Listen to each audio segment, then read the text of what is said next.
Are those bruises?" the millionaire's daughter asked me, and as a waitress, I couldn't hold back tears. I never imagined that a simple question from a child could cut through years of silence and pain so deeply.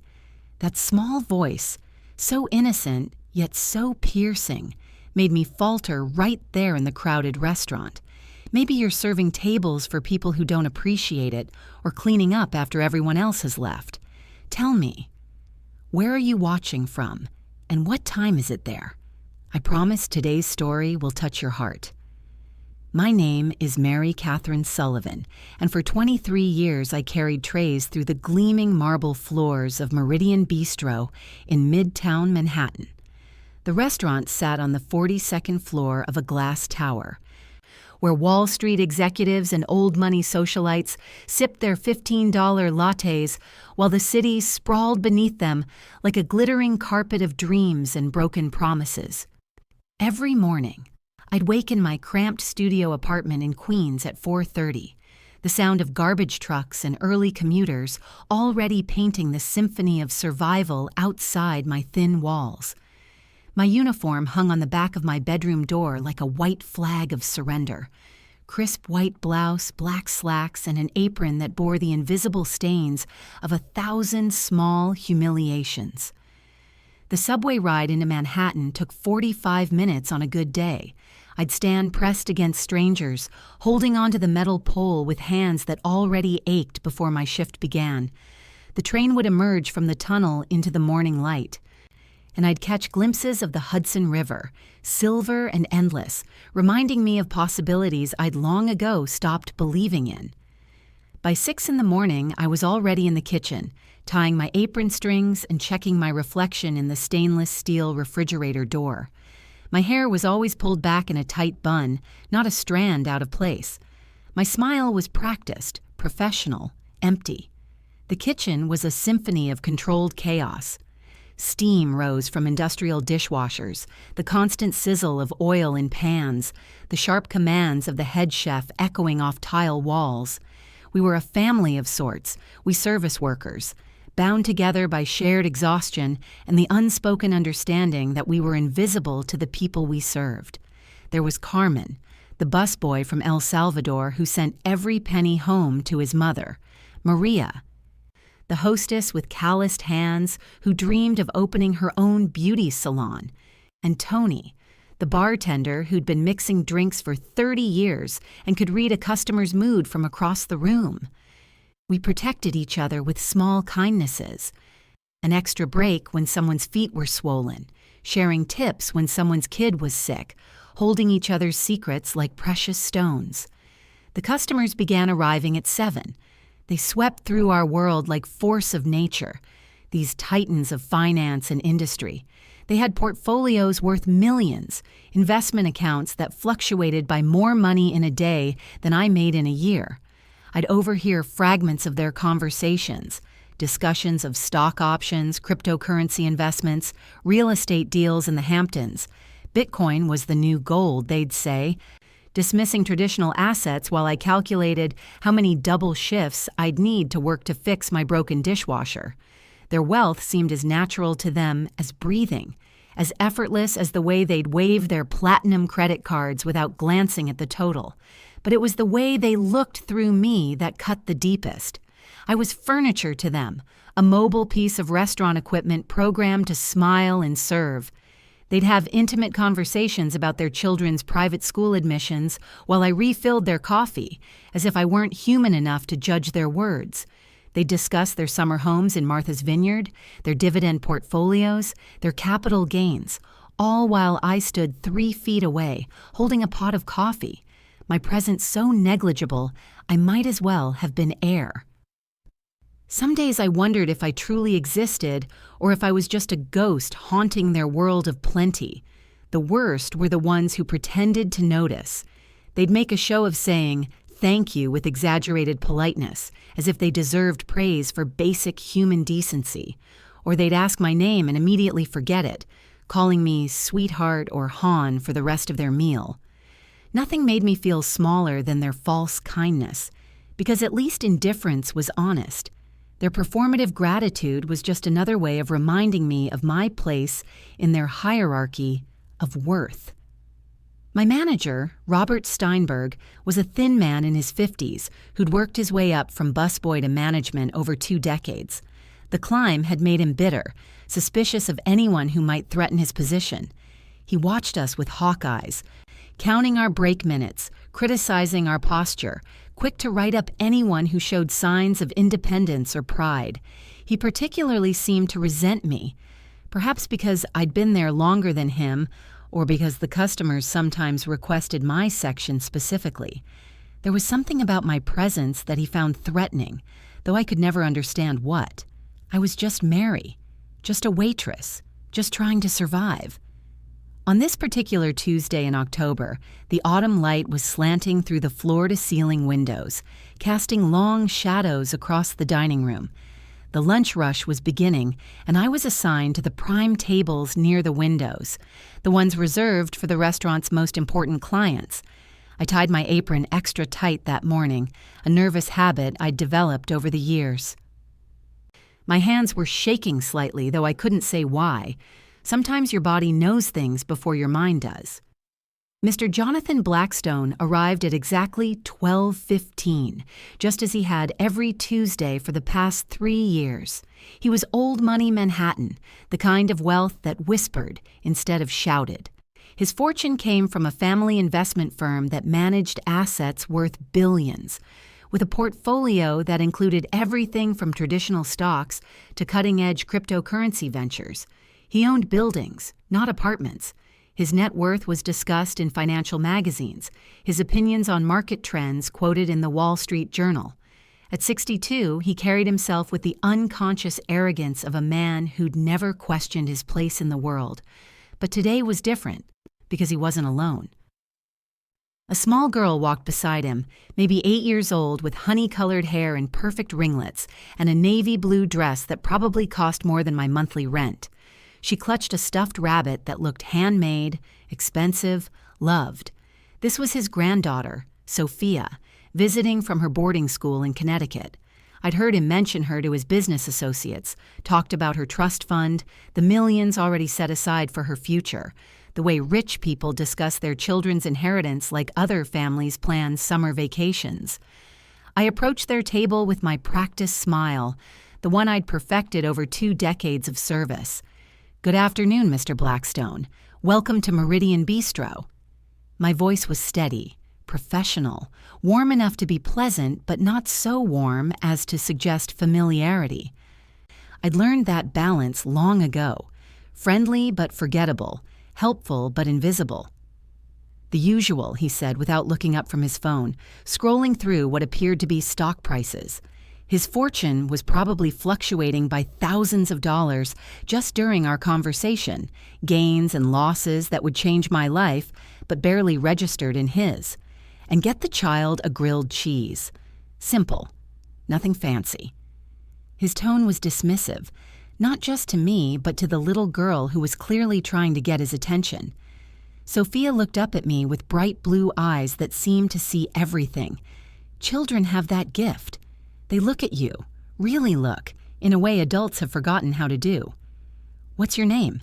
she asked, her voice clear and curious. "Mary," I said, kneeling down slightly to meet her at eye level. "It's very nice to meet you, Sophia." Her grandfather frowned at this interaction, clearly uncomfortable with his granddaughter's interest in the help. "Sophia, don't bother the waitress. She has work to do." But the little girl wasn't listening to him. She was studying my face with the intense concentration that children bring to puzzles they're trying to solve. I was reaching for their water glasses when it happened.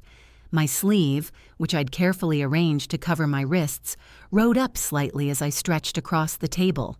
The bruises were visible for just a moment, dark purple finger marks around my wrist, the kind that told a story I'd spent years hiding.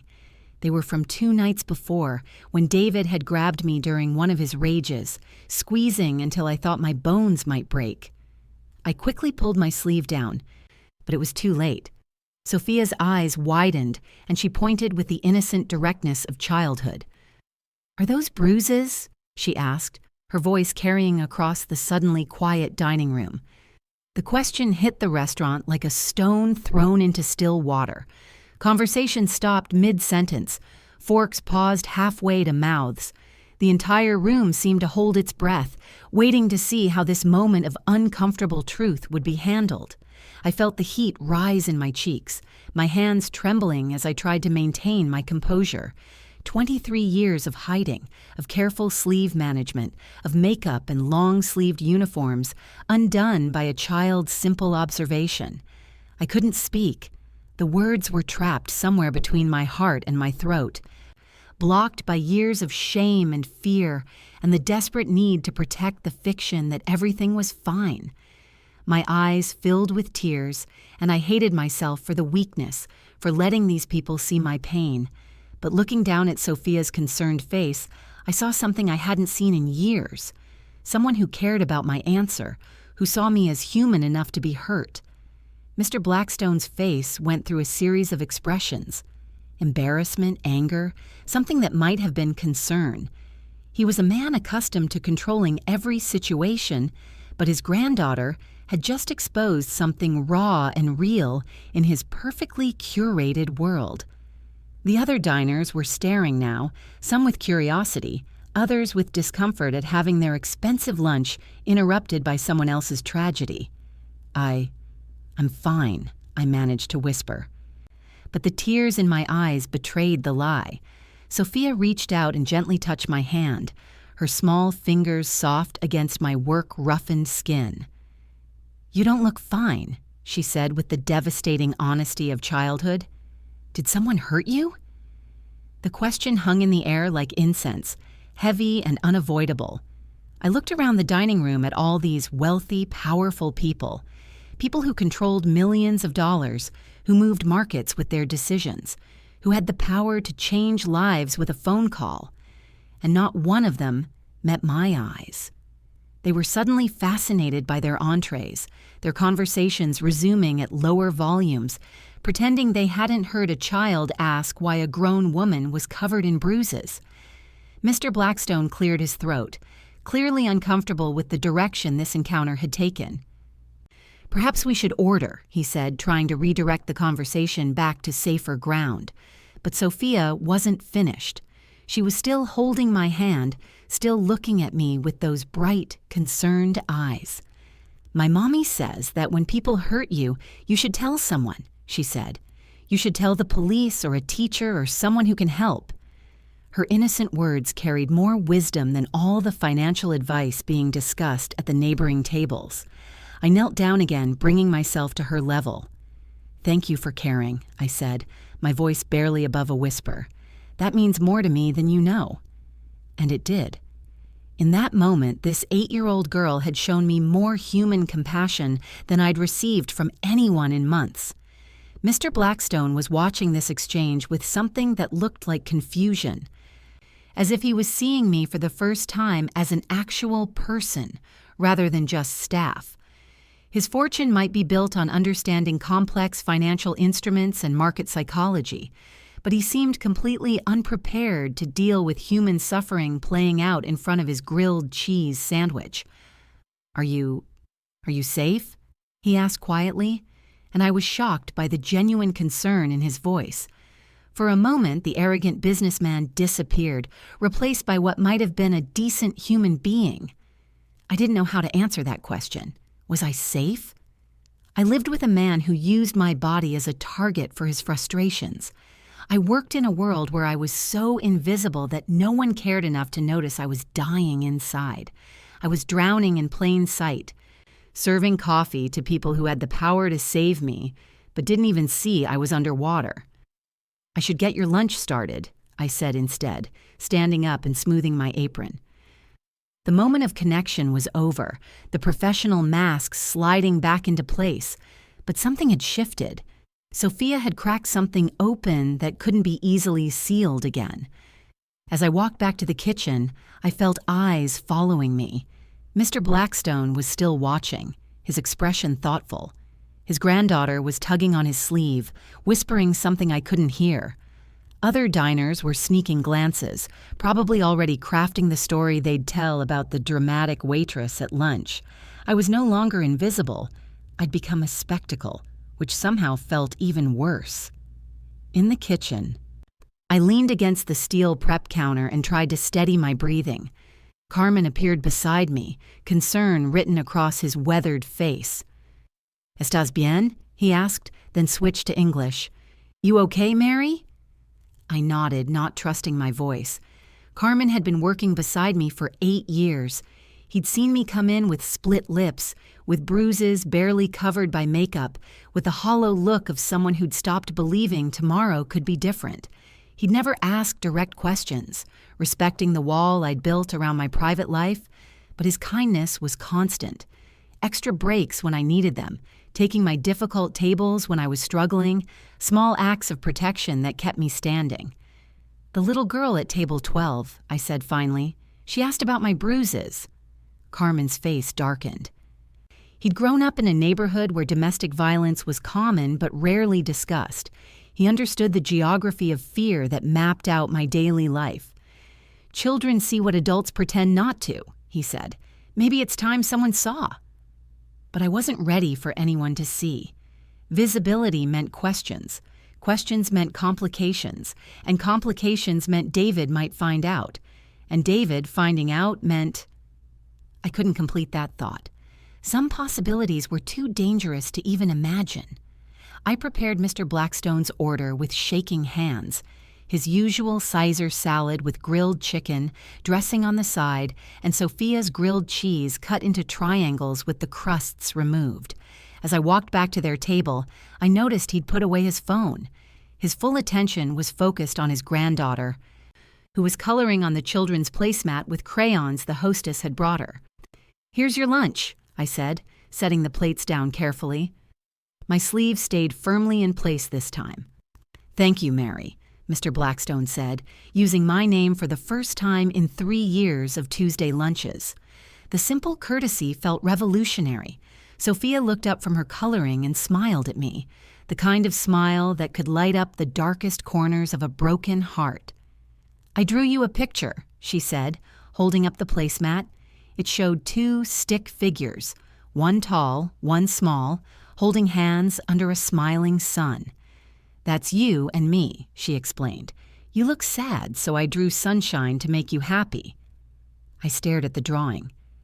This simple child's artwork that somehow captured more truth than any of the abstract paintings hanging on the restaurant's walls. Here was someone who saw my sadness and wanted to heal it, who noticed my pain and responded with kindness. When was the last time anyone had cared enough to try to make me happy? "It's beautiful," I said, and meant it. "Thank you." As they ate, I found myself checking on their table more frequently than necessary. Each time I approached, Sophia would wave at me or show me another drawing. Mr. Blackstone began asking me questions. Polite inquiries about the weather, the restaurant, nothing too personal but more conversation than we'd ever shared.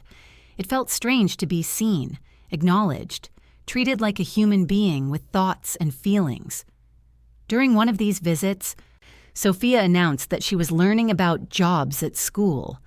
"I know what a banker does," she said, looking at her grandfather, "but I never thought about what it's like to be a waitress.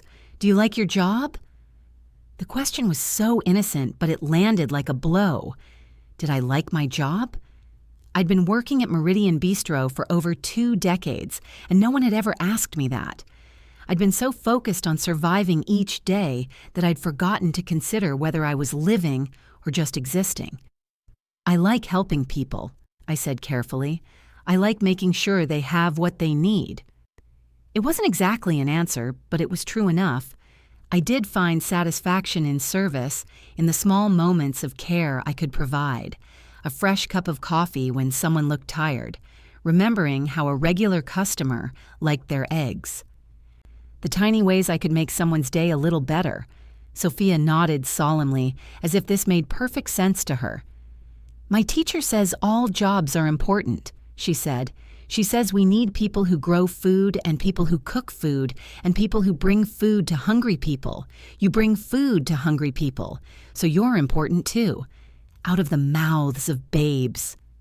This child understood something that most adults had forgotten, that every person, every job, every small act of service mattered. I felt tears prick my eyes again, but these were different tears.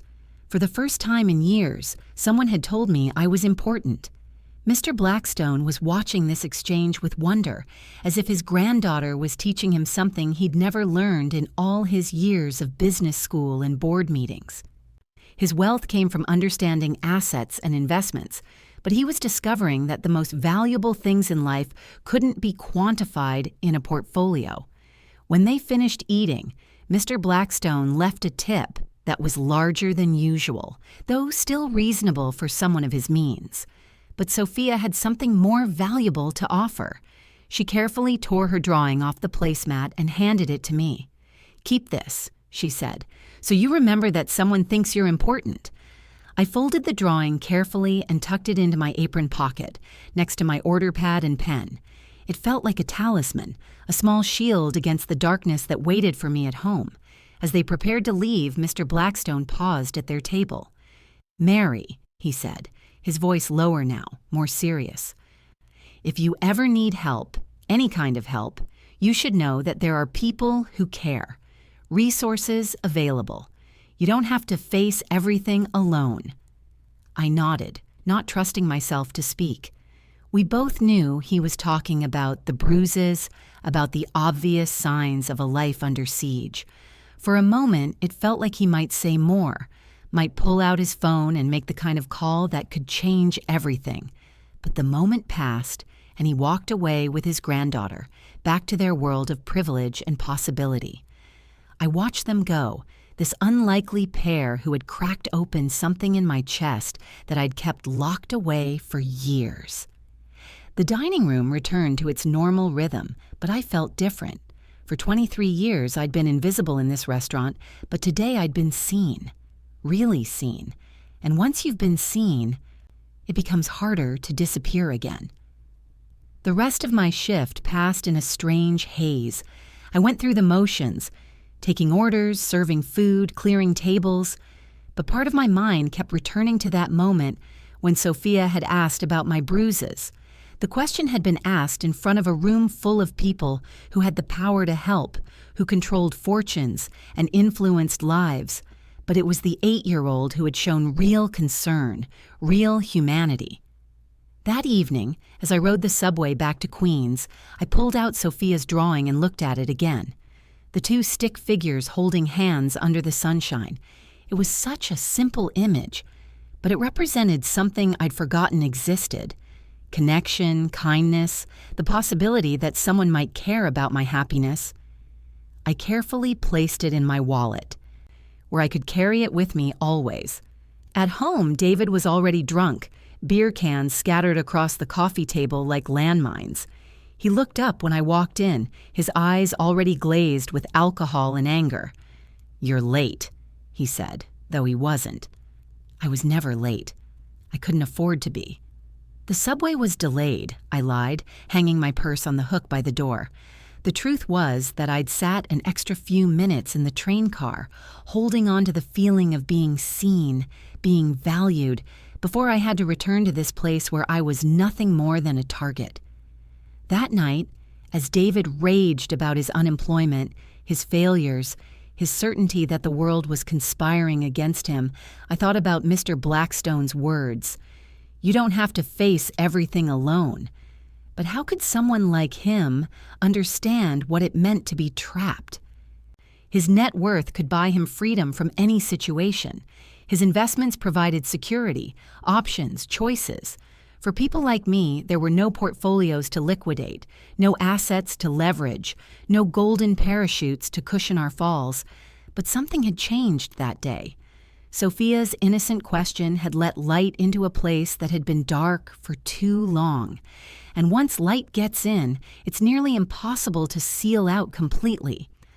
I fell asleep clutching my wallet, the drawing safely inside, a small piece of proof that I mattered to someone in this vast, indifferent city. The next morning brought new complications. Robert, my manager, called me into his office before the restaurant opened. He sat behind his desk like a judge preparing to pass sentence, his thin face pinched with disapproval. "We had some complaints yesterday," he said without preamble, "about inappropriate behavior with customers, creating disturbances during the lunch service." My heart sank. I'd known this might happen. In a restaurant where discretion was valued above all else, my emotional breakdown at Mr. Blackstone's table would be seen as a professional failing. Never mind that I'd been hurt, never mind that a child had shown concern for my well-being. What mattered was that I disrupted the carefully maintained illusion that everything was perfect in our gilded tower. "I didn't create any disturbance," I said carefully. "A customer's granddaughter asked me a question, and I answered as professionally as possible." Robert's smile was cold. "Professional?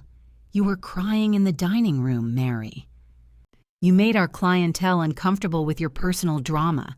This is a high-end establishment, not a therapy session." The words hit like slaps. My personal drama. As if being beaten by my partner was some kind of entertainment choice.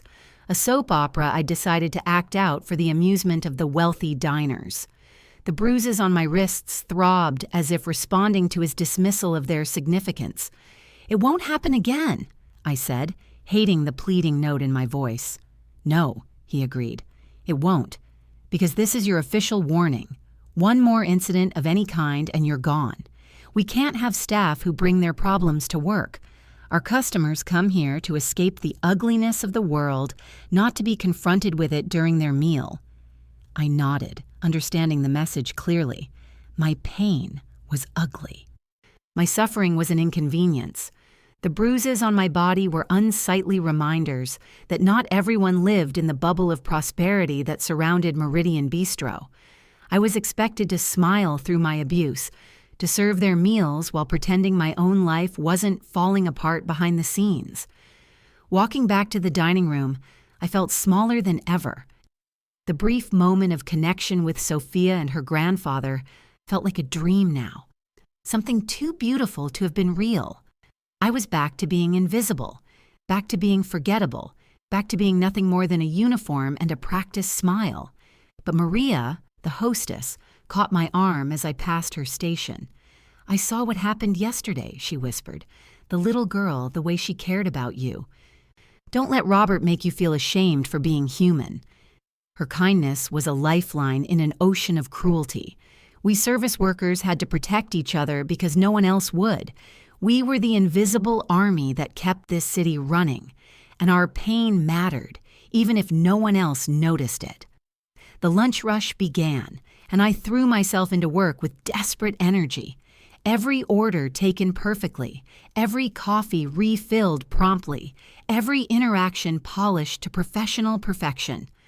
I was determined to prove that yesterday had been an aberration, that I could return to being the invisible, efficient machine they wanted me to be.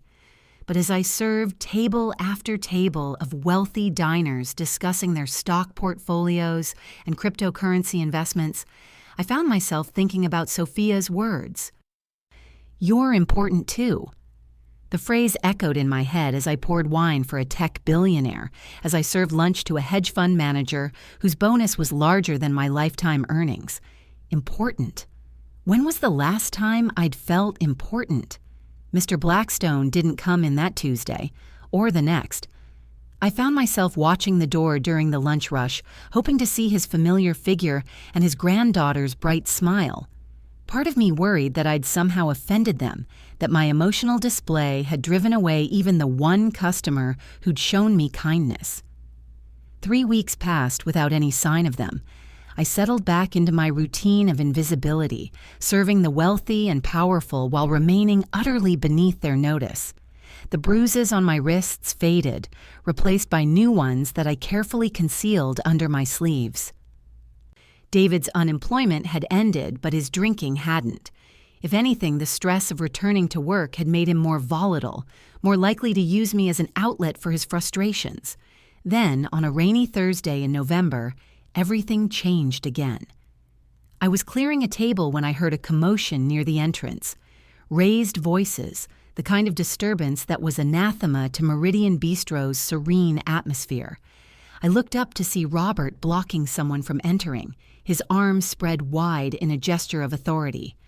"Sir, I've already explained that we have a dress code," Robert was saying in his most condescending tone. "This is a fine dining establishment." The man trying to enter was perhaps 40 years old, wearing jeans and a simple button-down shirt. Nothing inappropriate. Certainly cleaner and more presentable than what I went home to every night. But he wasn't wearing a suit, wasn't projecting the aura of wealth that Meridian Bistro preferred in its clientele. "I'm here to see Mary Sullivan," the man said firmly. "I believe she works here as a waitress." My blood went cold. Who could be looking for me? David didn't know where I worked, and I'd told no one else about my job.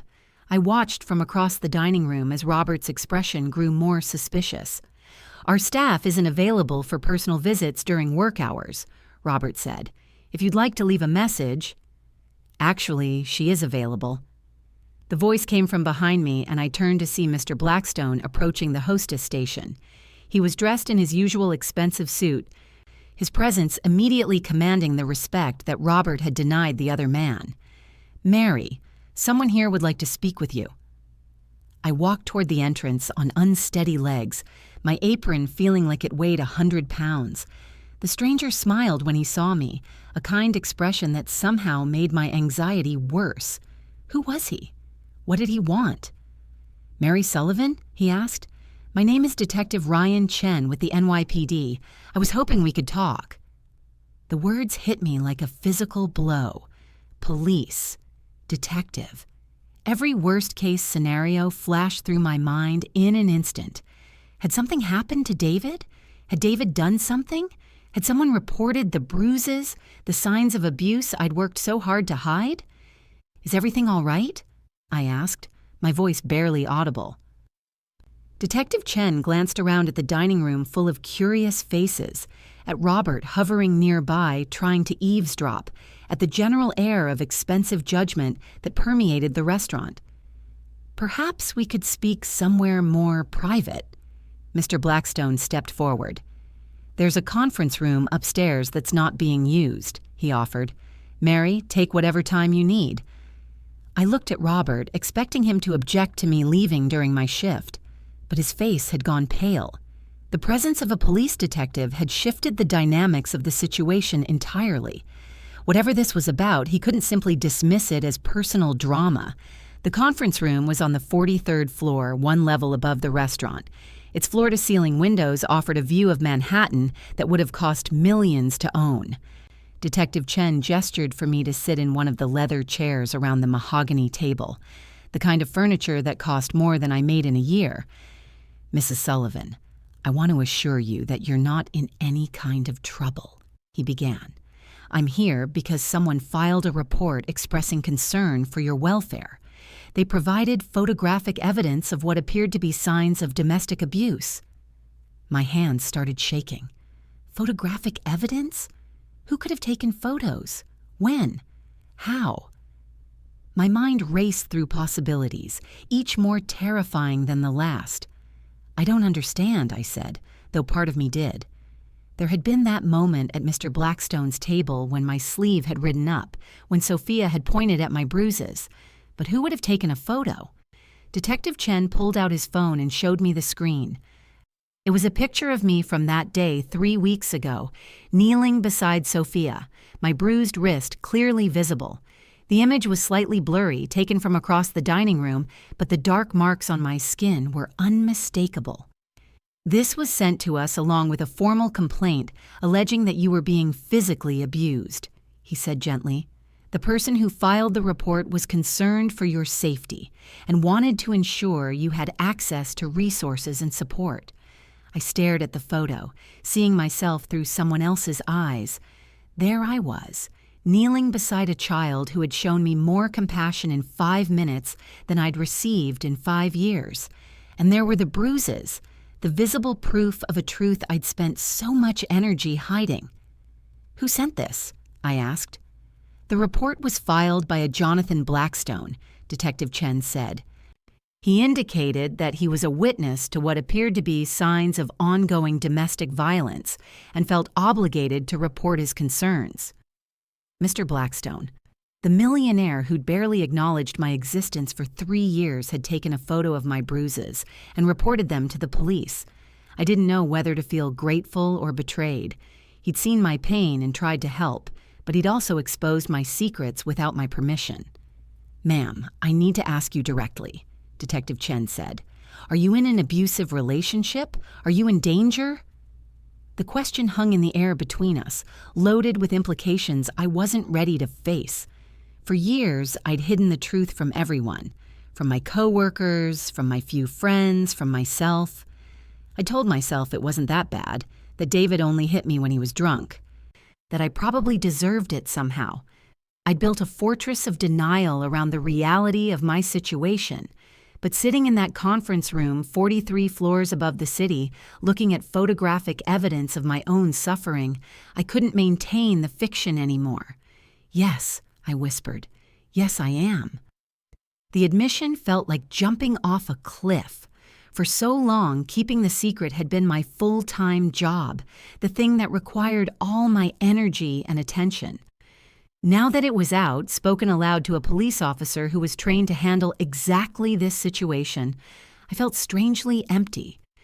Detective Chen leaned forward, his expression professional but kind. "How long has this been going on?"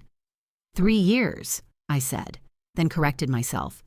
"No longer. It started as emotional abuse, controlling behavior.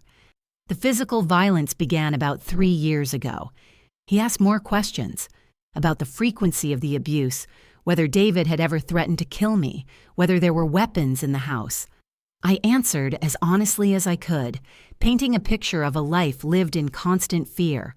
With each detail I shared, the reality of my situation became clearer, more undeniable. "Mrs. Sullivan, you have options," Detective Chen said when I'd finished. "We can help you file charges against your partner. We can connect you with shelters, with support services. You don't have to go back to that situation." Options. The word felt foreign. For so long, I'd felt trapped by circumstances beyond my control. Lack of money, nowhere to go, fear of what David might do if I left. But here was a police officer telling me I had choices, that there were people trained to help women in my situation. "I need time to think," I said. "This is all happening so fast." Detective Chen nodded and handed me his card, along with a pamphlet about domestic violence resources. "Take all the time you need, but please know that help is available whenever you're ready to accept it." As we left the conference room, I found Mr. Blackstone waiting in the hallway. He stood when he saw us, his expression anxious. "Mary, I hope you can forgive me," he said. "I wasn't sure if I should get involved, but after what Sophia said about telling someone when people hurt you, I knew I had to do something." I looked at this man who had more wealth than I could comprehend, whose investment portfolio probably included half the buildings visible from these windows. He could have ignored what he saw, could have continued treating me as invisible staff. Instead, he'd risked social awkwardness and potential legal complications to try to help a waitress he barely knew. "Thank you," I said, meaning it. "I don't know what happens next, but thank you for caring enough to try." He nodded, relief evident on his face. "Sophia asked about you every day. She was worried about the sad lady who served our lunch.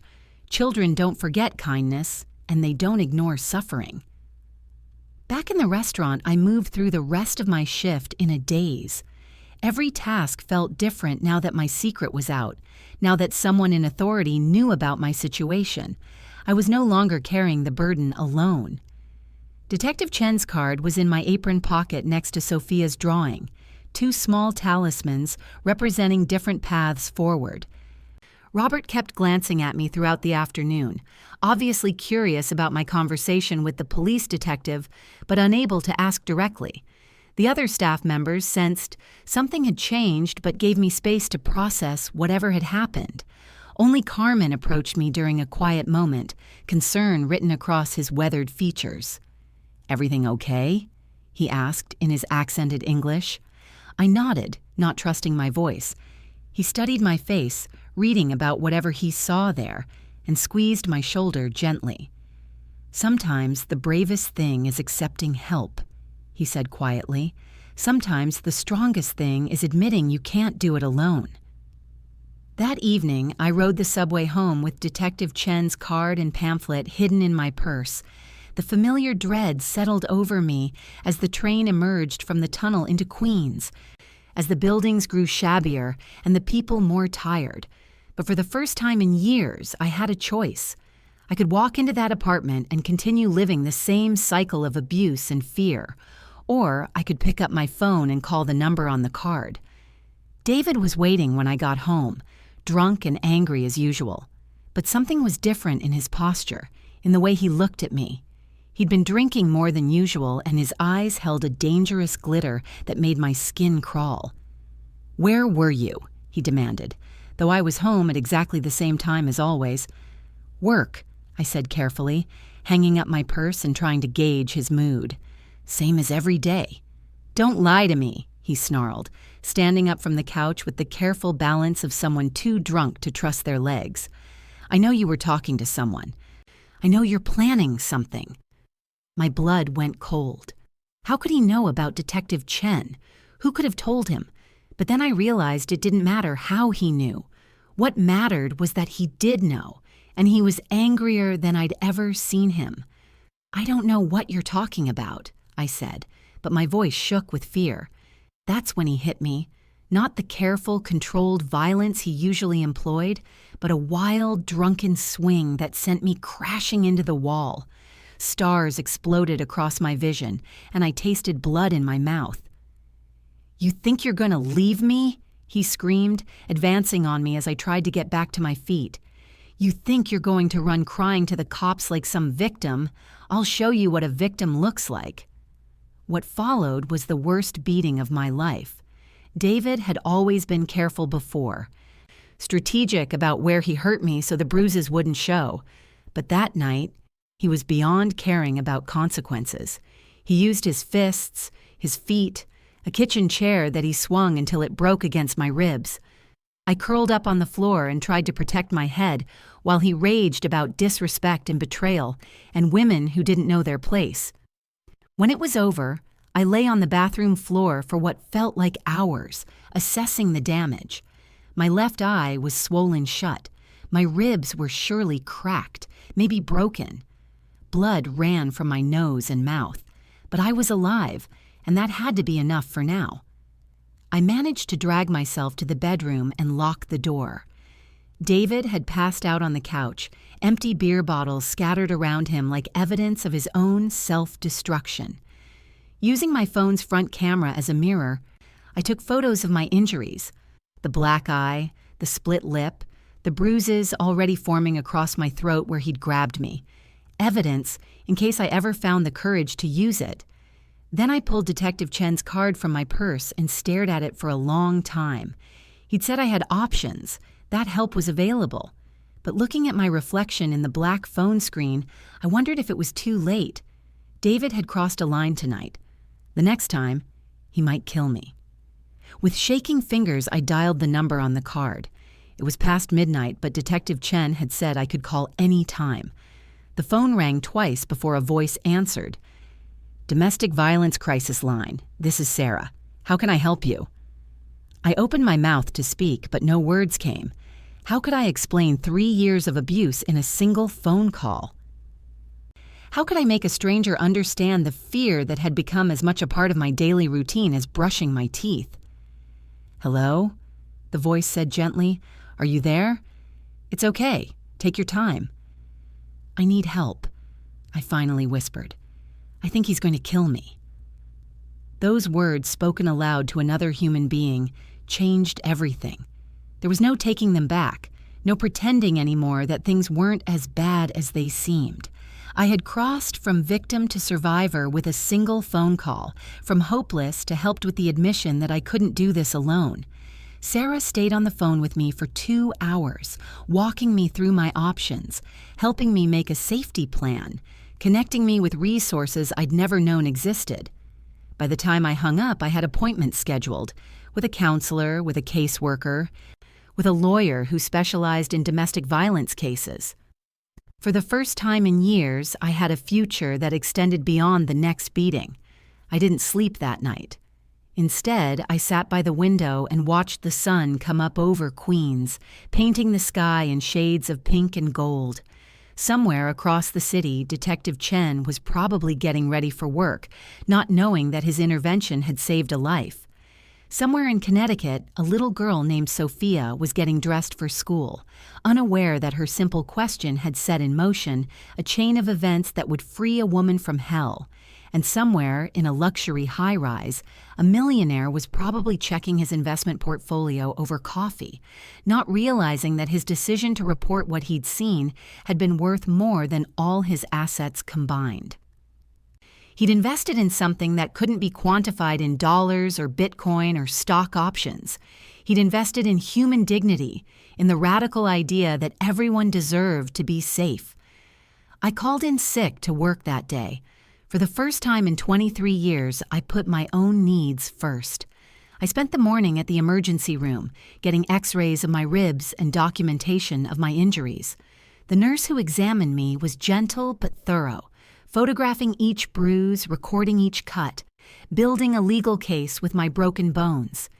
In the afternoon, I met with Detective Chen and filed a formal report against David. The process was long and emotionally exhausting, requiring me to recount years of abuse in clinical detail. But with each form I signed, each statement I gave, I felt stronger. I was no longer hiding. I was fighting back. The caseworker connected me with a safe house, a residential facility where I could stay while legal proceedings moved forward. It was a humble place, nothing like the luxury I served in the restaurant, but it was clean and safe and mine. For the first time in years, I would go to sleep without fear. On my last day at Meridian Bistro, I wore my uniform with pride. My injuries were still visible. The black eye had faded to yellow and purple, but my split lip was still healing. I moved more carefully than usual, my taped ribs making it difficult to lift heavy trays. But I held my head high. The other staff members had heard about what happened, and their support was overwhelming. Carmen hugged me carefully, mindful of my injuries. Maria made sure I got the easiest tables. Even the kitchen staff, usually too busy to acknowledge front-of-house drama, made a point of checking on me throughout the day. But it was Robert who surprised me most.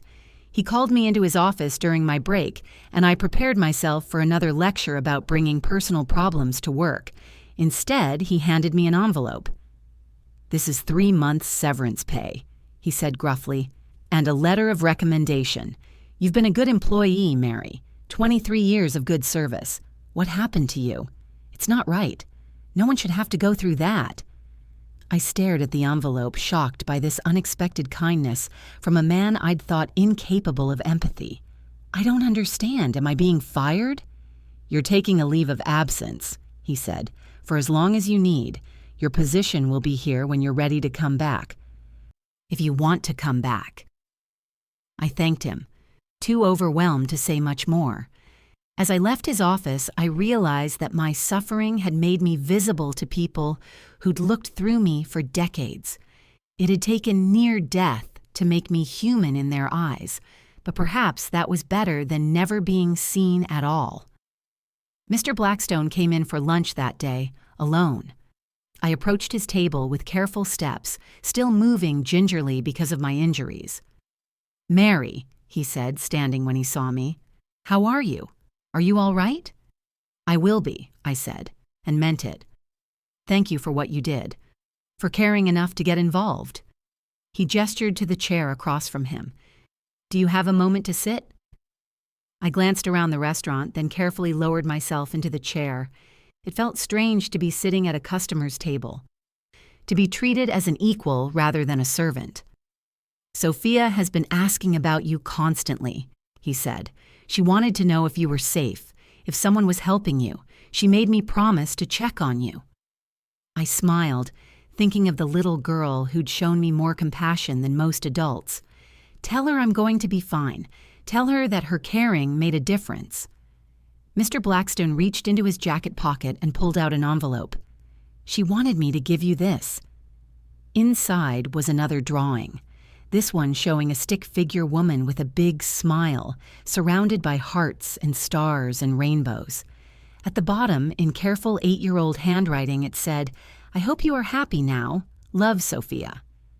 I felt tears prick my eyes, but these were different tears than I'd cried at this table weeks earlier. These were tears of gratitude, of hope, of the overwhelming recognition that kindness existed in unexpected places. "She also wanted you to have this," Mr. Blackstone said, sliding a business card across the table. It was his card, but written on the back in his neat handwriting was a name and phone number. "This is a friend of mine who runs a nonprofit organization that helps survivors of domestic violence. They provide job training, housing assistance, legal support, everything you need to rebuild your life. I took the liberty of mentioning your situation. They're expecting your call." I looked at the card, then at this man who'd chosen to use his wealth and connections to help a waitress he barely knew. In a world where money often insulated people from the suffering of others, he decided to bridge that gap. "Why?" I asked. "Why are you helping me?" He was quiet for a moment, looking out at the city skyline visible through the restaurant's windows. "I have more money than I could spend in 10 lifetimes," he said finally. "Stock portfolios, real estate investments, cryptocurrency holdings, assets that grow whether I pay attention to them or not. But having wealth means nothing if you don't use it to help people who need it." He turned back to me, his expression serious. Sophia reminded me of something I'd forgotten. She showed me that the most important investments aren't in markets or bonds or Bitcoin. They're in human dignity, in making sure that people like you, people who work hard and deserve respect, have the chance to live without fear. I left Meridian Bistro that day with more than just a severance check and a letter of recommendation. I left with connections to resources I'd never known existed, with the knowledge that people cared about my well-being, with hope for a future I'd stopped believing was possible. The legal case against David moved quickly. With photographic evidence of my injuries and detailed documentation from the emergency room, the prosecution had everything they needed. He pled guilty to aggravated assault and domestic violence charges, earning himself 18 months in prison and a permanent restraining order that would keep him away from me forever. I spent 6 months in the safe house, working with counselors to understand the psychology of abuse, to recognize the warning signs I'd ignored, to rebuild my sense of self-worth from the ground up. It was hard work, often painful, requiring me to examine years of destructive patterns and learned helplessness. But slowly, gradually, I began to remember who I'd been before fear became my constant companion. The nonprofit organization Mr. Blackstone had recommended provided job training and placement services. They helped me enroll in a computer certification program, teaching me skills that would open doors to office work. But as I learned about spreadsheets and databases, I found myself missing the restaurant industry. Not the abuse or invisibility, but the satisfaction of service, the connection with people, the rhythm of food and hospitality. When the director of the nonprofit mentioned that they were looking for someone to manage their volunteer dining program, serving meals to women in the shelter system, I knew I'd found my calling. It combined my decades of food service experience with my newfound understanding of what it meant to help people in crisis. For the first time in my adult life, I would be using my skills to empower rather than simply survive. 6 months after leaving Meridian Bistro, I started my new job as program coordinator for Safe Haven Dining Services. My salary wasn't huge, but it was enough to afford a small apartment in Brooklyn, a place with deadbolt locks and windows that I could open without fear. More importantly, I was using my experience, both professional and personal, to help other women who were fighting their way out of dangerous situations. The first time I served dinner in the shelter dining room, I thought about all the meals I'd served over the years. The wealthy business people discussing their portfolios while I remained invisible. the customers who dismissed me as part of the furniture, the tips that barely covered my expenses while they debated whether to invest in stocks or cryptocurrency. But now I was serving women who saw me, who understood what it meant to fight for your life one day at a time. These were women who'd fled abusive partners, who'd crossed continents to escape violence, who'd risked everything for the chance to live safely. When I set down their plates, they looked me in the eye and said thank you, and they meant it. One evening, about a year after leaving Meridian Bistro, I was cleaning up after dinner when I heard a familiar voice behind me. "Mary?" I turned to see Mr. Blackstone standing in the doorway of the dining room, but he wasn't alone. Sophia was beside him, taller now, her honey-colored hair in a different style, but her eyes just as bright and curious as I remembered. "We were hoping we'd find you here," Mr. Blackstone said. "I hope you don't mind the intrusion, but Sophia insisted on seeing how you were doing." Sophia ran forward and hugged me carefully, mindful of the dishes in my hands. "You look happy," she said, studying my face with that intense concentration children bring to important observations. "You look different." She was right. I did look different. The constant fear was gone from my eyes. My posture was straighter, more confident. I no longer flinched when people moved too quickly or spoke too loudly. I looked like someone who'd remembered she had value. "I am happy," I told her. "Thanks to you and your grandfather, I found the help I needed." Mr. Blackstone explained that he'd started volunteering with organizations that supported domestic violence survivors, using his business connections and financial resources to help fund programs and services. His wealth, which had once seemed abstract and disconnected from real human needs, was now being deployed strategically to save lives. "Sophia has been volunteering too," he said, pride evident in his voice. "She helps organize donation drives at her school, raises money for shelters. She says you taught her that everyone deserves to be safe and happy." I knelt down to Sophia's level, just as I had that day in the restaurant when she'd first noticed my bruises. "You saved my life," I told her. "Your question that day, your concern for someone you barely knew, it changed everything." She hugged me again, and I marveled at how this child had managed to see through all the barriers that adults had created. She'd looked past the uniform and the practiced smile to see a human being in pain.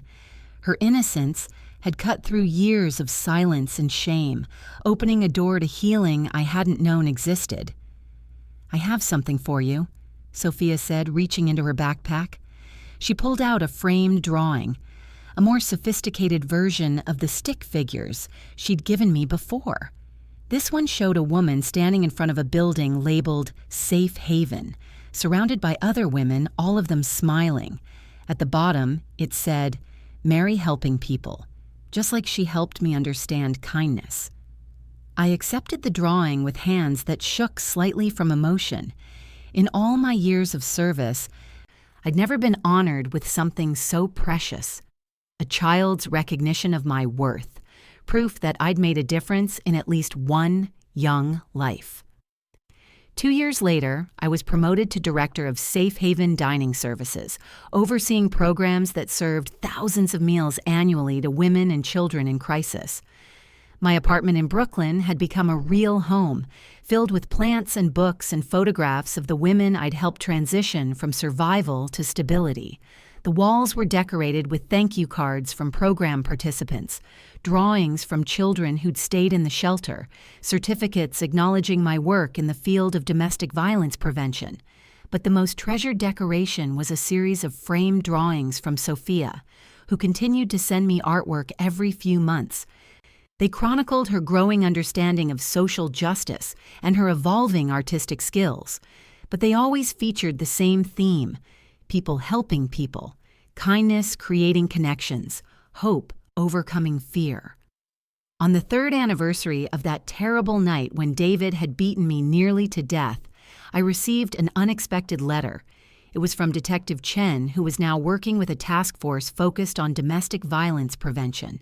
He'd been tracking the outcomes of cases he'd handled, and he wanted me to know that my willingness to press charges had led to David receiving additional counseling and monitoring that had, in turn, prevented him from hurting other women. "Your courage to speak up literally saved lives," he wrote. "You should be proud of what you've accomplished, not just in your own healing, but in protecting others." The letter arrived on the same day I received a call from Mr. Blackstone. He and several other investors had decided to fund a new initiative, a program that would provide immediate financial assistance to domestic violence survivors, helping them cover things like security deposits, job interview clothing, childcare during court hearings. They wanted to name it the Sophia Initiative, in honor of the little girl whose question had started it all. "Would you be willing to serve on the board?" he asked. "We need someone with your experience, someone who understands what survivors really need." I accepted immediately. The idea that my suffering could be transformed into something that would help other women felt like the completion of a circle, the final transformation of victim into survivor, into advocate. The Sophia Initiative launched 6 months later with a gala fundraising dinner at, of all places, Meridian Bistro. The restaurant had undergone changes in management and philosophy, repositioning itself as a socially conscious establishment that supported community causes. Robert had been replaced by a woman who understood that the dignity of staff was inseparable from the quality of service. I attended the gala as an honored guest, wearing a dress that Sophia had helped me pick out, sitting at the head table instead of serving it. Carmen was there too, promoted to head of catering, beaming with pride as he watched me address the crowd of wealthy donors about the realities of domestic violence and the power of community intervention. In my speech, I told the story of a little girl who'd asked a simple question and changed a life. I talked about the importance of seeing the people who serve us, of recognizing that everyone has value regardless of their job or circumstances. I thanked Mr. Blackstone publicly for his willingness to get involved, for using his wealth and influence to bridge the gap between the privileged and the struggling. But I saved my most heartfelt thanks for Sophia herself, who was in the audience looking slightly embarrassed by all the attention. "You taught me that kindness doesn't require wealth or power or education," I said, looking directly at her. "It just requires the willingness to see another person's pain and respond with compassion. You'll never know how many lives you've saved with that simple lesson." After the dinner, as guests mingled and wrote checks for the initiative, Sophia approached me with something in her hands. It was her newest drawing, more detailed than any she'd given me before. It showed 2 women, one older, one younger, standing together in front of a building labeled Safe Haven. Above them, words spelled out in careful block letters: Mary and Sophia, friends who help people together. "I want to work with you when I grow up," she said seriously. "I want to help women who are hurting, just like you do." I looked at this remarkable child who'd grown into a thoughtful young person, who'd learned that her privilege came with responsibility, that her safety meant she should help others find theirs. She'd taken the lesson of our first meeting, that everyone deserves to be free from violence, and made it the foundation of her developing worldview. "I'd be honored to work with you," I told her, "but remember, you're already helping. Every time you notice someone who's hurting, every time you speak up for kindness, every time you refuse to let people be invisible, you're making the world better." As I drove home to my Brooklyn apartment that night, I reflected on the long journey from that Tuesday afternoon when a child had noticed my bruises. I thought about all the women I'd served since then, the lives that had been changed because one little girl had the courage to ask a difficult question. I thought about the investments that had been made, not in stocks or cryptocurrency or real estate, but in human dignity and the radical belief that everyone deserved safety and respect. The next morning, I returned to Safe Haven with renewed energy and purpose. There were new women in the shelter, new stories of survival and courage. There were meals to plan and volunteers to coordinate and bureaucratic obstacles to navigate. There was work to be done, lives to be saved, hope to be nurtured in places where it had been nearly extinguished. As I tied on my apron, the same motion I'd performed thousands of times at Meridian Bistro, but now infused with completely different meaning, I smiled at the irony. I was still serving people, still carrying trays and tending to needs, but now I was serving women who saw me as a lifeline rather than a servant, who valued my experience rather than dismissing my humanity. The dining room filled with women and children, settling into their seats with the mixture of wariness and hope that characterized newcomers to the shelter system. Some bore visible signs of their trauma: black eyes, casts on broken bones, the hollow look of someone who'd survived something terrible. Others hid their pain behind shaking smiles and long sleeves that covered evidence they weren't ready to share. I moved among them with the same efficiency I'd once brought to serving the wealthy, but every interaction was infused with recognition and respect. When I set down a plate, it was received with gratitude. When I asked if someone needed anything, the question carried real concern for their well-being. When tears fell at my tables, they were met with comfort rather than complaints about disrupting the atmosphere. This was what service was supposed to look like. One human being caring for another, dignity flowing in both directions, the simple act of sharing a meal becoming a ceremony of survival and hope. Every woman who ate in our dining room was someone's daughter, someone's mother, someone who deserved to live without fear. And every meal we served was an investment in their future, a small act of faith in their ability to heal and thrive. As I watched these women eat, some alone with their thoughts, others beginning to form the friendships that would sustain them through the difficult work of rebuilding their lives, I thought about Sophia's question. Are those bruises? It had been asked in innocence, but it had carried the power to change everything. Sometimes the most important questions are the simplest ones, asked by people who haven't yet learned to look away from pain. Years have passed since that day at Meridian Bistro. David served his sentence and disappeared from my life completely. The Safe Haven dining program has expanded to serve 5 shelters across the city. Sophia is in college now, studying social work, and she still sends me drawings, though they're more sophisticated now. Architectural plans for the domestic violence center she wants to design someday. Mr. Blackstone and I have become unlikely friends, bonded by our shared commitment to the Sophia Initiative and our mutual respect for his granddaughter's wisdom. He often jokes that she taught him more about real wealth than all his years in business, that the most valuable assets are the connections we make with other human beings, the ways we choose to use our resources to lift others up. The bruises have long since faded from my wrists, but the lessons they taught me remain. I learned that visibility can be painful but necessary, that asking for help is a sign of strength rather than weakness, that one person's courage to speak up can save multiple lives. I learned that kindness comes from unexpected sources, that children often see truths that adults have learned to ignore, that the most important investments are made in human dignity rather than financial instruments. But most importantly, I learned that survival is not the same as living, that safety is not the same as happiness, that being seen is not the same as being valued. It took a child's question and a millionaire's intervention and a detective's professionalism and my own hard-fought courage to transform me from victim to survivor to advocate. It took a community of unlikely allies to help me remember that I was worth saving. Now, every day, I get to be part of that community for other women. I get to be the person who sees their pain and responds with action. I get to help them discover their own worth, their own strength, their own capacity for healing. I get to watch them transform from broken to whole, from fearful to courageous, from invisible to empowered.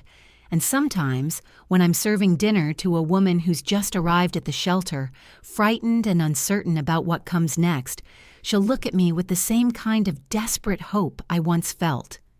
In those moments, I remember Sophia's words, "You're important too."